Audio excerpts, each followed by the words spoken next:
Wala naman po kasi talagang ginawa yung kaibigan ko namin. Then why were the spray cans in her locker? Hindi ko namin alam. Then bakit nga ba nasa locker mo ang mga spray cans, Seth?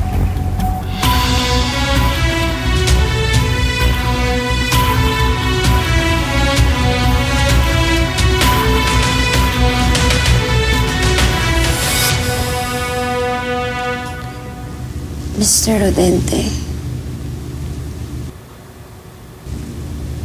pagod na po ako. Paulit-ulit na lang po kasi nangyayari to eh. Gusto ko lang naman po makapagtapos ng pag-aaral. Public man po or private. Basta makapagtapos lang po ng pag-aaral.